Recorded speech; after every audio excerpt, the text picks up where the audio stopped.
Alors aujourd'hui on va parler des points positifs et des points négatifs de Bali. Alors c'est sûrement les questions que j'ai le plus souvent sur Instagram. Non, en fait c'est faux. Je reçois le plus de questions sur ma formation de yoga. Mais après en seconde position ça va être Bali, est-ce que j'ai des conseils pour voyager, pour les visas, voilà, et puis quels sont les points positifs, négatifs, à quoi il faut penser, qu'est-ce qu'il faut prendre en compte avant de venir ici. Donc après de nombreux mois passés sur cette île, je pense que j'ai fait une liste assez exhaustive, j'espère. J'ai mes petites anti-sèches à gauche là, vous les voyez pas mais elles sont bien là, pour essayer d'oublier aucun point. Voilà, il y en a beaucoup, c'est parti.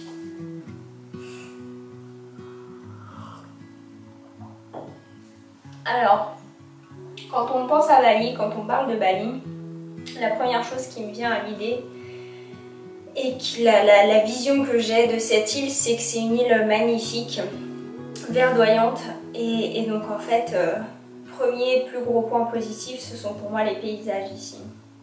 Et tu me diras, oui mais il y a des beaux paysages partout, Caroline. Effectivement, c'est vrai. Mais en fait ici, vraiment ce qui est différent, c'est le fait que l'île soit très petite. Et donc en fait, on peut voyager facilement et rapidement d'un point A à un point B. Et en fait, les paysages changent énormément en fonction d'où tu te situes dans l'île. Donc en faisant 1h30, 2 heures de trajet, tu peux passer des montagnes aux rizières ou bien à la plage en passant par la jungle.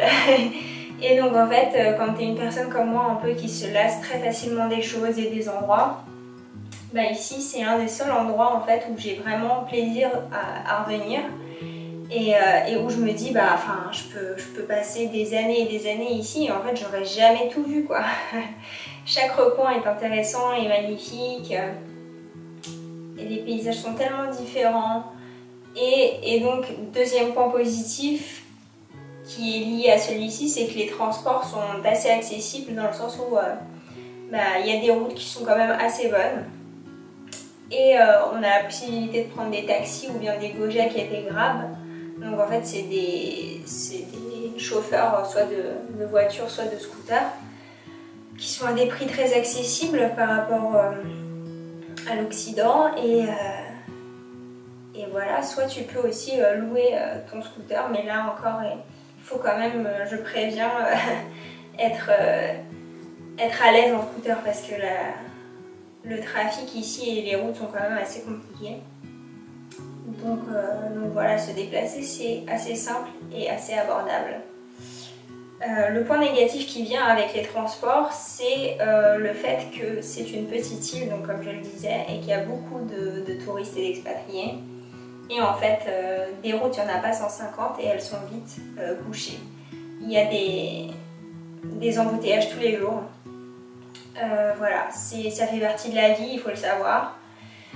D'où l'utilité le plus souvent et le choix du plus grand nombre de personnes, c'est de prendre des scooters parce que tu peux un peu slalomer et éviter un peu les bouchons. Et plutôt que de mettre 1 heure, tu vas mettre 20 minutes à faire ton trajet. Mais voilà, aux horaires de pic un peu traditionnels, c'est-à-dire matin, midi et soir, il va y avoir des embouteillages assez importants autour des villes.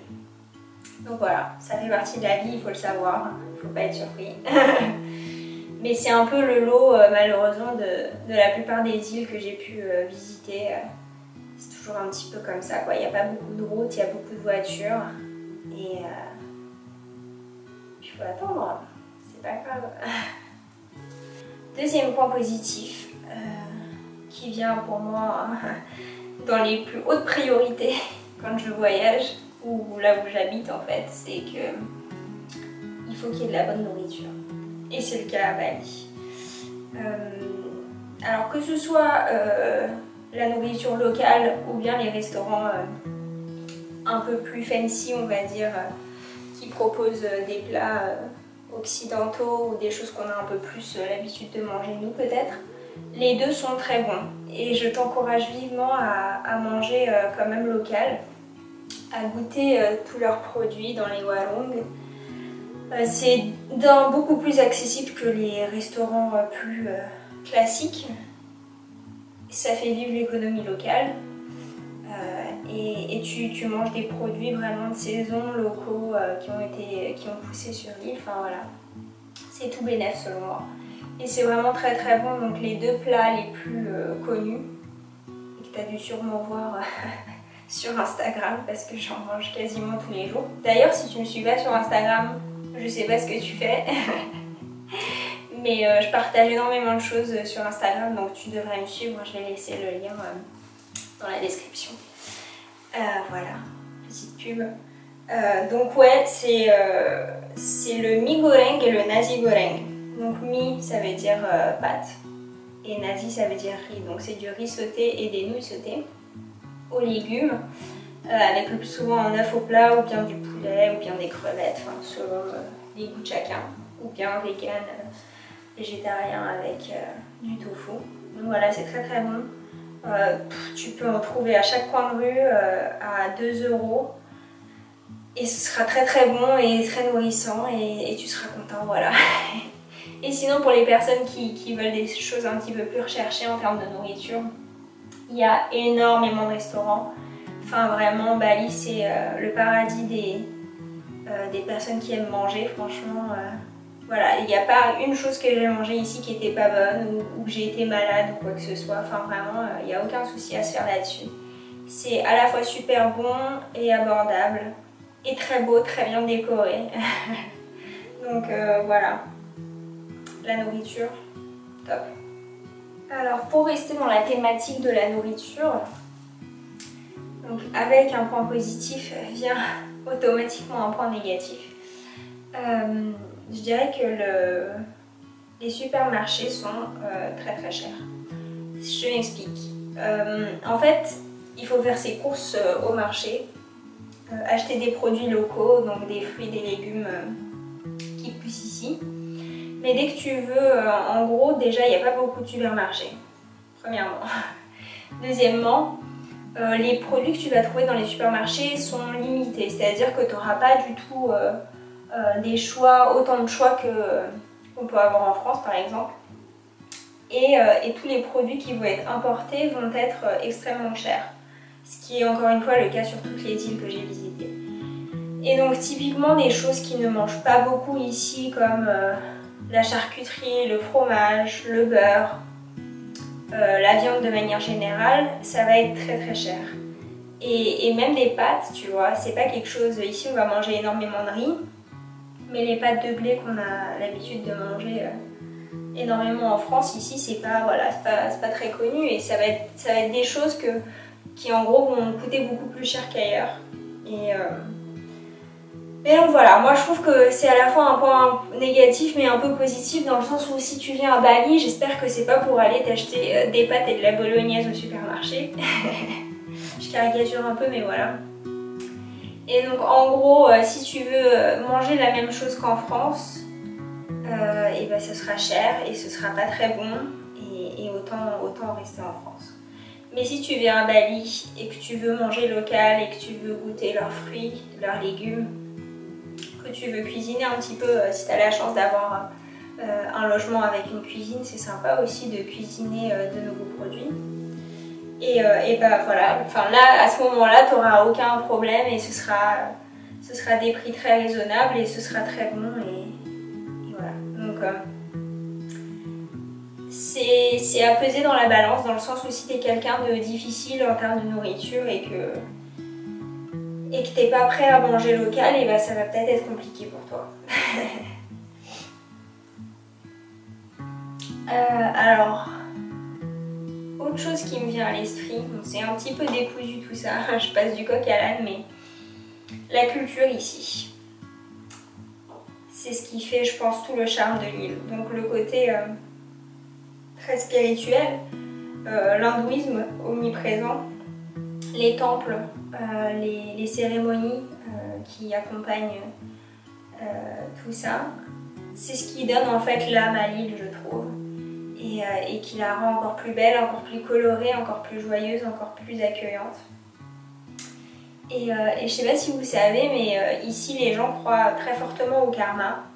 Et c'est d'ailleurs comme ça que beaucoup de locaux à qui j'ai pu parler expliquent en fait le fait qu'on se sente aussi bien sur l'île et aussi en sécurité, on va dire.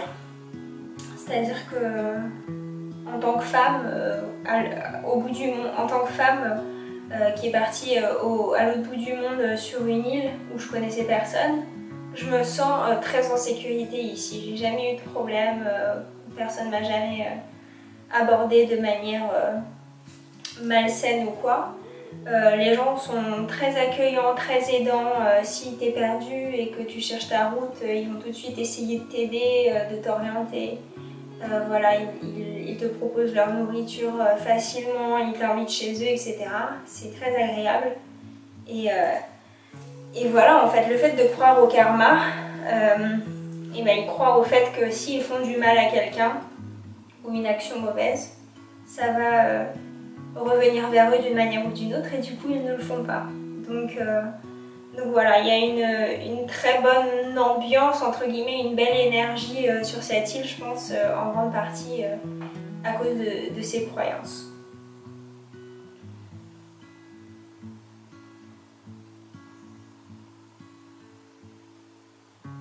Alors les logements. Le logement, évidemment, c'est l'une des premières choses auxquelles on pense quand on va partir quelque part. On prend d'abord son billet d'avion, puis son logement, ou inversement, en fonction des personnes. Les logements ici, alors il y a de tout. Je vais pas te dire que c'est pas cher. C'était peut-être le cas il y a 5-8 ans, mais c'est plus le cas aujourd'hui, surtout post-Covid. Les prix ont vachement augmenté. Puis plus en fait la demande touristique est croissante, plus les prix vont augmenter. Donc plus Bali sera connu, plus les prix vont augmenter malheureusement. Et donc en fait, là encore une fois, c'est un peu comme avec la nourriture, ça dépend ce que tu recherches. Si t'es quelqu'un de difficile qui veut des commodités vraiment à l'occidental, avec tout confort, baignoire, wifi, télé, grande télé, climatisation, etc. Piscine, ça va forcément coûter plus cher qu'une chambre chez des locaux par exemple, où il n'y aura qu'une moustiquaire et un ventilateur. Ça paraît assez logique, mais voilà, enfin c'est à la fois un plus et un moins dans le sens où il y a des prix pour tout le monde en fonction des goûts de chacun et des attentes de chacun. Ça dépend pourquoi tu viens à Bali, qu'est-ce que tu recherches en fait. Moi je pars du principe où si je vais sur une île comme ça qui est aussi belle, si mon logement il n'est pas magnifique, en gros c'est pas super grave dans le sens où je vais passer très peu de temps en intérieur et je vais surtout passer mon temps à découvrir ce que l'île a à m'offrir. Donc j'ai pas besoin d'un home cinéma et d'une salle de cinéma, etc. Enfin voilà. Après c'est que mon avis, mais voilà. Il y en a pour tout le monde, pour tous les goûts, pour tous les budgets. Il y a ce côté à Bali très touristique et très un peu surcoté, je dirais. Dans le sens où on voit tellement des photos, des histoires sur Instagram qu'il y a énormément de personnes qui veulent visiter l'île et c'est tant mieux. Mais c'est pas forcément pour les bonnes raisons, je dirais.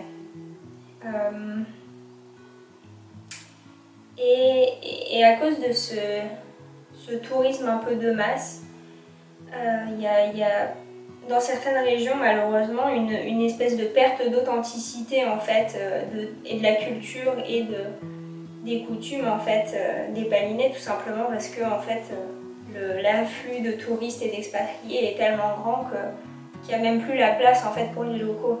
Les prix des logements vont grimper et les Balinais vont être repoussés en gros vers l'extérieur des villes. Et c'est assez triste en fait. Et j'espère que ça va pas continuer à la vitesse à laquelle c'est parti post-Covid notamment. Ce serait très dommage, mais il y a des régions comme ça, notamment autour de Canggu, où il y a vraiment du souci à se faire quoi. Et Uluwatu, ça commence un petit peu à être la même chose. Donc dans le sud de Bali, il y a des projets d'investissement énormes, de construction d'hôtels énormissimes qui vont dégrader le paysage, dégrader la vie des locaux, voilà. Donc voilà, c'est assez inquiétant et en même temps, voilà, il faut juste l'avoir à l'esprit que quand tu viens à Bali, j'espère que tu choisiras pas uniquement les lieux à la mode en gros, mais voilà, essayer de trouver des coins encore moins touristiques et où tu vas voir vraiment à quoi ressemble l'île et ses habitants. Next.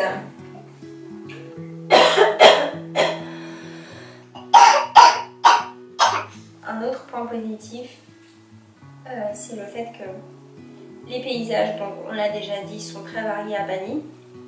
Mais en plus, tu as la chance d'avoir une multitude d'îles autour de Bali qui sont facilement accessibles en bateau et où tu peux voir encore plus de paysages et encore plus de plages, faire de la plongée, voir des raimentas, des tortues marines, des requins même, du corail, enfin voilà, il y a une multitude d'îles qui sont à proximité de Bali et qui valent aussi le détour. Donc au cas où un jour tu te lasses déjà de Bali, ce qui m'étonnerait, tu as en plus voilà, plein d'options autour à des distances vraiment raisonnables. Là encore une fois sans prendre l'avion. Donc voilà, encore une énième raison pour ne pas s'ennuyer à Bali.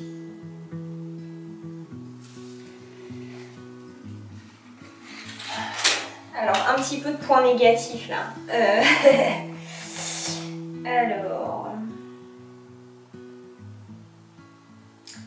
Alors oui, c'est à la fois un point négatif, mais pas tant que ça en fait. C'est donc les animaux qu'on peut retrouver ici, qui peuvent être considérés comme dangereux ou inquiétants. Je parle notamment des serpents, des insectes. Les geckos, c'est pas dangereux, mais voilà, il y en a beaucoup, des grenouilles. Tout ça pour dire qu'il y a, premièrement, beaucoup de bruit la nuit. Donc, notamment les geckos, les insectes, les grenouilles. Dès le matin, il va y avoir les oiseaux, les coqs, les chiens qui aboient. Les serpents, tu peux en croiser, ils font pas de bruit, mais tu peux en croiser en marchant, en te promenant. Enfin, même en ville, j'en ai vu à Ubud. Hein. Encore plus quand tu vas à la campagne, vers la jungle, etc. Donc c'est à la fois positif dans le sens où ça montre que l'île est vivante et que la faune est en bonne santé en fait, puisque une île sans animaux, voilà, ça sert à quoi? Ce serait pas normal quoi. Et d'un autre côté, c'est négatif dans le sens où c'est bruyant. Enfin, moi je sais que ça ne me dérange pas. Je me suis habituée, limite c'est une berceuse pour moi. Mais je sais que mon copain, bah, c'est quelque chose vraiment qui le dérange et il a du mal à dormir la nuit et c'est pesant quoi. Donc il va y avoir des gens qui vont aimer, détester. Voilà, faut le savoir. Il y a des animaux, ils font du bruit. Mais bon, l'île est vivante, voilà, moi c'est comme ça que je le vois. Donc voilà, positif, négatif, à toi de juger. La météo, c'est à la fois donc, un point positif et négatif, je m'explique. Il y a la saison sèche et la saison des pluies, ici. Et donc la saison sèche, elle s'étend de mai à début octobre. Et la période des pluies, ça va être d'octobre à fin avril. Et donc, autant la saison sèche, on peut faire toutes les activités qu'on veut puisqu'il ne pleut pas, l'eau dans les rivières notamment n'augmente pas, ne déborde pas, etc. Autant pendant la saison des pluies, ça devient assez compliqué rapidement. Et quand il pleut ici, il pleut vraiment. Il peut pleuvoir pendant des heures et des journées entières. Il y a très rapidement des inondations dans les rues, donc pour se déplacer, ça devient vite compliqué, en scooter notamment, même en voiture. Donc voilà, c'est vraiment quelque chose à prendre en considération parce que la saison des pluies, elle s'étend vraiment sur de nombreux mois, c'est pas juste 2-3 semaines dans l'année, quoi. Donc quand tu décides de venir habiter ici, il faut vraiment le savoir, et c'est souvent un point négatif assez lourd à porter. Et il y a notamment beaucoup de personnes en fait qui décident pendant cette période-là de partir et de voyager ailleurs dans le monde pour ne pas subir en fait cette météo. Et puis pendant la saison sèche, il faut quand même savoir que l'humidité est très forte ici. La chaleur est grande et les deux ensemble, ça convient pas forcément à tout le monde. C'est quand même assez pesant sur l'organisme, c'est fatigant, il fait chaud tout le temps, on est trempé tout le temps, voilà, faut le savoir aussi, quoi. Et le côté humidité a un autre effet un peu plus pervers et encore plus désagréable, je trouve, c'est le côté où vraiment dans ton logement tu vas avoir de l'humidité non-stop partout. Et ça peut prendre la forme de champignons, de moisissures sur les murs, ou bien dans la salle de bain, ou le côté où tu vas te coucher dans ton lit et les draps ou ton pyjama sera toujours un petit peu humide, tu vois. Tu connais cette sensation un peu désagréable? Eh bien, c'est comme ça ici. Même quand tu laisses tes vêtements dans une armoire et que tu n'aères pas assez, etc., ça va être tout le temps humide, il va y avoir une odeur un peu bizarre.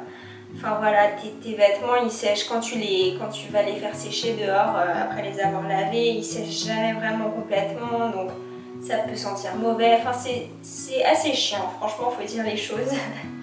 Voilà, il faut trouver des alternatives, mais voilà, c'est jamais, ça s'en va jamais vraiment en fait, c'est omniprésent, c'est tout, c'est comme ça. Alors évidemment, il faut absolument parler du fait quand tu pars au bout du monde sur une île, bah forcément ta famille et tes amis vont te manquer. Ça c'est indéniable. Et voilà, il faut en avoir conscience que l'éloignement il est grand et que pour rentrer il faut souvent 2 jours. Il faut faire une escale. Ça prend du temps, c'est pas comme ça, c'est pas un vol de 2-3 heures que tu peux prendre et qu'il y en a plusieurs par semaine et que tu as le choix, etc.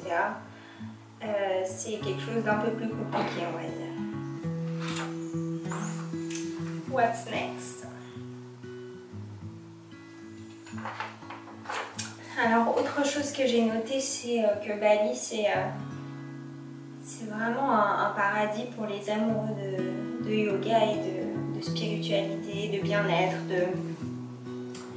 de nature. Enfin voilà, il y a énormément de studios de yoga partout. Ils ont souvent été construits assez récemment, donc ils sont très agréables. Les cours de yoga sont beaucoup moins chers qu'en France.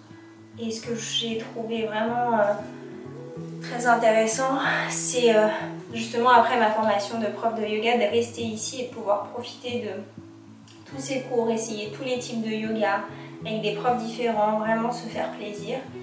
Poursuivre sa pratique de manière très régulière, c'est facile ici, quoi.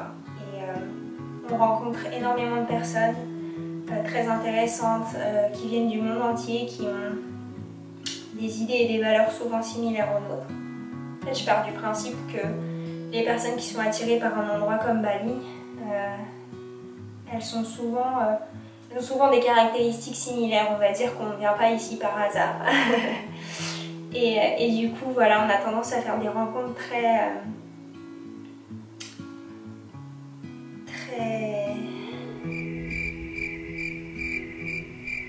à faire de très belles rencontres en fait, de personnes qui n'auraient jamais croisé notre chemin dans d'autres circonstances, mais on a un peu des sujets communs, des rêves communs, et ça fait du bien de trouver des personnes qui nous ressemblent, donc voilà.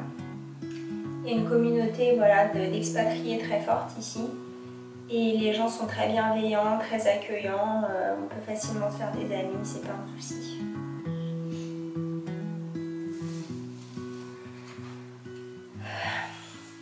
Ah oui, et au-delà d'être le paradis des yogis, c'est aussi le paradis des végétariens et des véganes, puisqu'il y a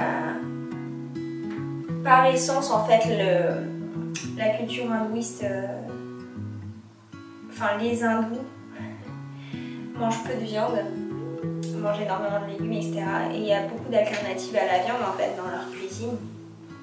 Et c'est assez naturel pour eux. Donc il y a énormément de restaurants, de cafés qui vont proposer des pâtisseries véganes, des plats véganes. Voilà, c'est vraiment très facile ici pour les personnes qui ne mangent pas de viande ni de poisson, ni de produits laitiers.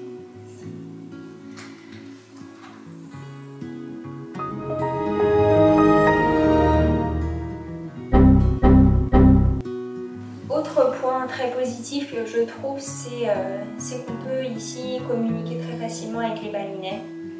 Ils connaissent énormément de langues étrangères, évidemment l'anglais, mais aussi souvent le français et même d'autres langues en fait. Et puis c'est très facile en fait d'avoir des informations, de communiquer, d'échanger. Et puis ils sont friands aussi de ça, ils aiment parler, ils aiment échanger.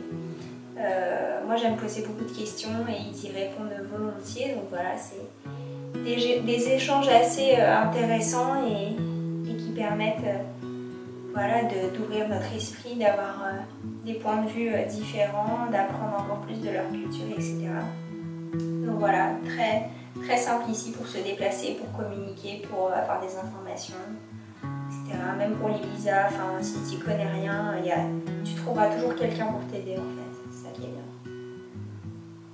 Ah oui, et last but not least, un point très très positif, c'est les spas et les massages ici. Ouais, ça c'est vraiment super bien. Quasiment dans toutes les maisons, quasiment toutes les femmes vont savoir faire des massages en fait. Et tu vas avoir même des gens dans leur maison privée qui vont proposer des massages. Donc tu n'es pas obligé d'aller dans un spa digne de ce nom, entre guillemets. Tu peux aller un peu n'importe où, il va y avoir des petites pancartes massage avec une flèche et des fois tu dois traverser voilà, la cour, les petites maisons et au bout, au fond du jardin, tu vas avoir un petit massage. Voilà. Enfin voilà, ça paraît assez bizarre dit comme ça. Mais en fait, voilà, il y a une culture du massage et de bien-être, de prendre soin de son corps, de sa peau, de ses cheveux, qui est très ancrée ici. Les Balinaises sont des femmes très belles qui prennent énormément soin d'elles. Et voilà, ça transpire en fait dans leur mode de vie, dans leur manière de se préparer, de se présenter, de s'habiller, de se coiffer, etc.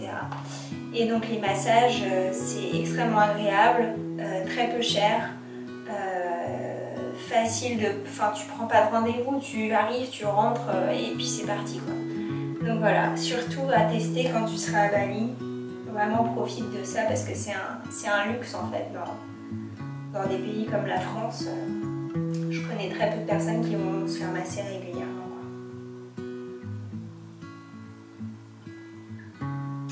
Et un dernier point positif, c'est que le réseau Wi-Fi Internet fonctionne très bien.